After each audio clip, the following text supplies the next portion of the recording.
Stick around tonight while I whip up some oven-baked nachos here at Saltiness Isn't Bliss. So we want to start by preheating our oven to 350 degrees. We want to line a baking sheet with some foil, and we want to spread some nacho chips out, or tortilla chips out, onto our pan. Now the great thing about the chips out there, this is one of the great ones, you can find salt-free or reduced sodium tortilla chips. So this is a brand we stick with. These have very low sodium.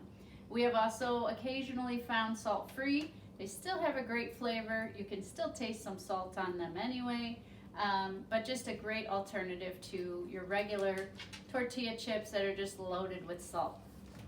So I am going to whip up some seasoning onto my chicken here. This is the same rotisserie chicken that I just featured in the crescent roll casserole video.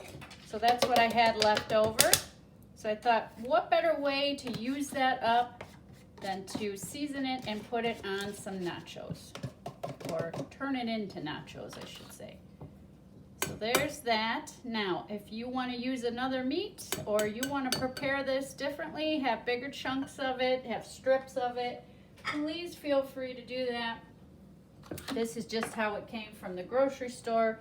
So quick and easy. I keep it simple with what I add in there, and with what I add in there, which I've shown you guys before, it keeps the salt very low, very minimum. So I've got this great seasoning here. This is, I've refilled this many times, but I refill it with a reduced sodium taco seasoning. Originally, this was salt-free taco seasoning. So you're just gonna put that on your chicken or whatever meat you're using to taste. I go with some dried cilantro. You can always go with fresh, and then I like to kind of top it off with some lime juice. You can always squeeze a fresh lime on there. Another great addition you can put in there is some tahini. That pairs well with these types of flavors. And of course you can add anything hot and spicy to that if you want to give it a little kick. So now I'm just going to spread my meat all over my chips. Then we'll add our cheeses in there, and then we will pop this in the oven. I don't like my lettuce or veggies to get hot, so I save those for the end when it comes out of the oven, but of course you can add those on there anytime you like.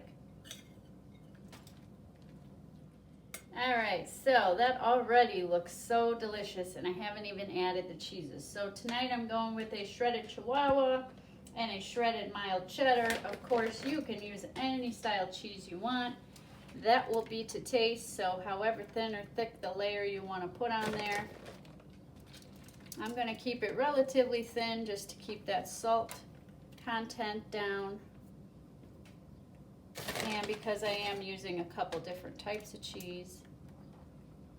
So you're just going to pop that in the oven for about 10 minutes, anywhere between 10 and 15, just until your cheese is nice and melted on there.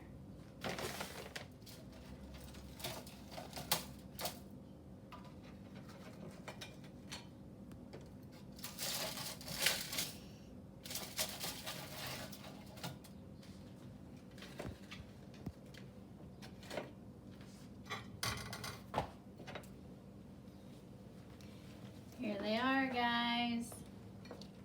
Little lettuce. Got some tomato once I make my plate. Of course, hubby's gonna put some hot sauce on this. Get creative, make it work for you. Put on there all the things you love when you're eating tacos, because this is basically a chicken taco on a nacho. Thanks so much for watching. See you next time.